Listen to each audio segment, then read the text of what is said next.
Hey guys, hey friends. Today I'm going to talk about something maybe you are not particularly too fond of, but it's just part of life, and that is testing. What do you do when you take a test? Maybe you're homeschooled, maybe you go to regular school, maybe you go to private school. What do you do when you have to take a test? You usually find your study books and you study and you get ready, right, for these tests. Maybe your teacher will prepare you somehow by giving you pre-tests or giving you chapters to look at, or maybe books to look through, or they'll ask you questions, all kinds of things to get ready for tests.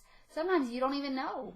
Maybe you're too young and you don't know, but there's a thing called pop quizzes or something where the teacher will say, oh, guess what? Pull out a piece of paper and we're going to have a quick test. All right, so my son is 10 and he has to take all kinds of tests. And he does not like to take them because he gets nervous. Do your palms get sweaty? Do you get nervous? Maybe you're pretty confident in it and you think, okay, I'm ready for this. It just depends sometimes on what you're being tested over and if you really have been prepared enough for it, right?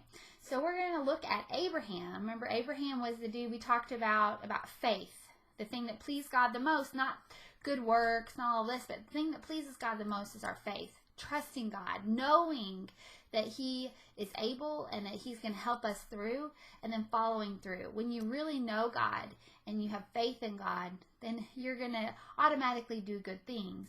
But that's not what pleases God. What pleases God is trusting God, obeying God. Okay? All right, so the faith that we're going to talk about is Abraham was 100 years old when he had his son Isaac. Sarah was 90 years old when she had their son Isaac. And so this child, Isaac, it took 25 years for them to get Isaac, actually longer than that, because they couldn't have children, and Sarah was very sad. She wanted children, and so did Abraham. And so all of their lives, they wanted this child, Isaac, and he was finally born, and he was an awesome kid. He was a cool kid. And so they get this awesome kid, Isaac, and you know what God does? God tests Abraham to see where his heart was.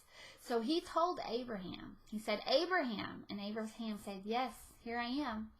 And he said, I want you to sacrifice your one and only son, Isaac. And so Abraham got up early the next morning, saddled his donkey, took 2 of his servants with him, took Isaac with him. They journeyed for 3 days to this mountain that God told him to go to. He left the 2 servants down on the bottom of the mountain, and he loaded his only son, Isaac. Let's put that in our head. His only son, Isaac. He did have another son, Ishmael, but it wasn't through Sarah, and maybe you can talk to your mom and dad about that. But he loaded up the chosen son, Isaac, with wood. He stacked the wood on Isaac. And then they took the fire with them. Which was all the things that you do to sacrifice, except Isaac looked around. This is from Genesis 22, and I want you to read this sometime this week. Isaac looked around and he said, Dad, we have the wood and we have the fire, but where's the sacrifice? Where's the animal? And Abraham basically said, God will provide. So they kept walking up the hill to the top of the mountain, and Abraham built up the altar. He took the stones like they did from around, a lot bigger probably stones than this, situated the stones, put all of the wood all over the altar. And then he tied up his son and put him on top of that wood. And then he took a knife and he was about to kill his one and only son, this son that was promised to him, the son that he waited his whole life for. He was going to kill the son for God because God told him to. And he was about to do it, and then God said, a messenger said, Abraham, Abraham, and he stopped. And then he heard a ram in the thicket behind him, and he turned and looked, and God provided this ram as a sacrifice instead of his one and only son. Now, I want you to think about that. Do you think that that was tough for Abraham? Of course it was. That would be scary for Isaac, right? But God knew that he needed to show Abraham that it's not about earthly things, not about stuff. It's not even about our family, our people. It's about Jesus that matters. Life is all about God and Jesus, okay? So when Abraham was tested, God showed him that he knew that God was able. In his mind, he stopped and thought. He reasoned it through. If you read in Hebrews 11, I'll turn there really quick and read that for you. Hebrews 11 says, when God tested Abraham, faith led him to offer his son Isaac. Abraham, the one who received the promise from God, was willing to offer his only son as a sacrifice. God had said to him, through Isaac, your descendants will carry on your name. Abraham believed that God could bring Isaac back from the dead. Abraham did receive Isaac back from the dead in a figurative sense. So God showed Abraham who he was because he's his provider, and he provided that ram for Isaac that day. It sounds familiar, doesn't it, that whole scene? 3 days, and remember Jesus was crucified on the cross, was buried in the tomb for 3 days, and then he resurrected from the grave. All right, Isaac wasn't the ultimate sacrifice. He wasn't Jesus. But God was testing Abraham to see where his heart was and to show him to rely on God. All right, Abraham passed that test.